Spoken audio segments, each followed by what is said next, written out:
La parole est à Monsieur Michel Fanget.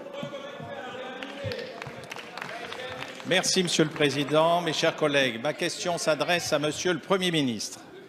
La loi de finances 2018, votée il y a quelques mois dans cet hémicycle, a acté le remplacement de l'ISF par l'impôt sur la fortune immobilière.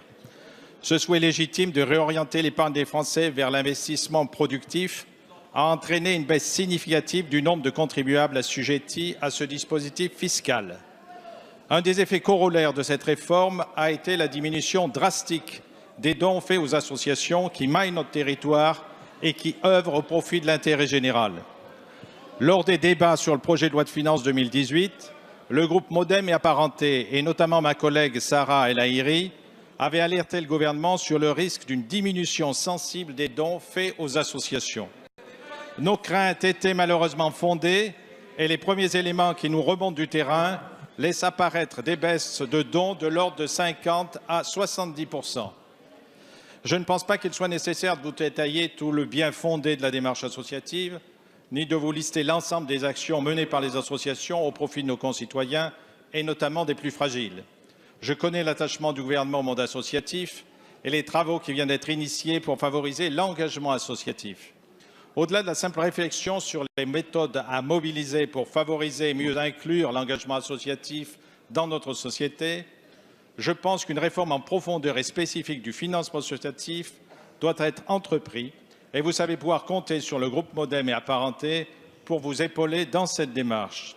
Ma question est la suivante, Monsieur le Premier ministre. Pouvez-vous nous préciser quelles mesures vous entendez prendre pour garantir le financement du milieu associatif et dans le prochain projet de loi de finances et éviter ainsi que ce modèle, qui est à la fois une richesse et une fierté pour notre pays, ne soit encore plus mis à mal qu'il ne l'est aujourd'hui après la réforme des contrats aidés. Merci. Merci, Monsieur le député. La parole est à Monsieur Jean-Michel Blanquer, ministre de l'Éducation nationale. Monsieur le Président, Mesdames et Messieurs les députés, Monsieur le député Michel Fanget, cette question est très importante et je sais votre attachement et l'attachement du groupe Modem à la question des associations. Nous avons déjà eu plusieurs travaux dans cet hémicycle sur cette question et déjà plusieurs progrès ont été faits.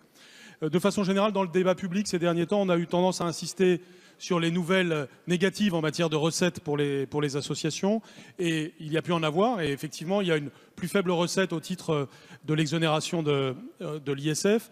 Mais il y a aussi à mettre en regard un certain nombre de bonnes nouvelles de ces derniers temps et je voudrais les rappeler parce qu'en fait, elles correspondent à ce que vous demandez, c'est-à-dire une forme de transition dans le mode de financement des associations en France.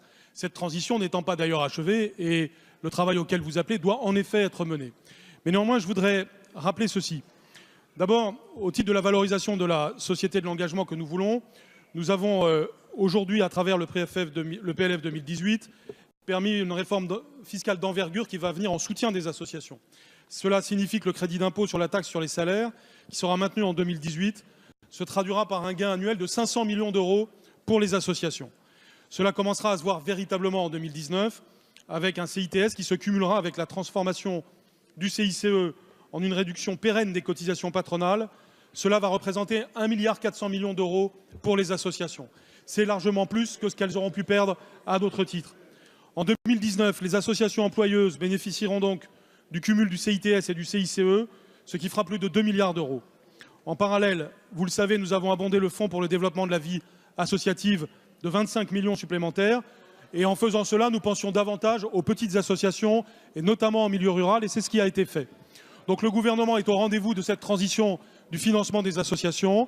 Bien entendu, il faut aussi inciter les personnes qui finançaient les associations au travers de l'ISF de le faire aujourd'hui au travers de l'impôt sur le revenu, car l'exonération continue à valoir. Mais bien entendu, nous allons progresser au cours des prochaines années, et grâce au travail parlementaire en particulier. Merci, Monsieur le Ministre.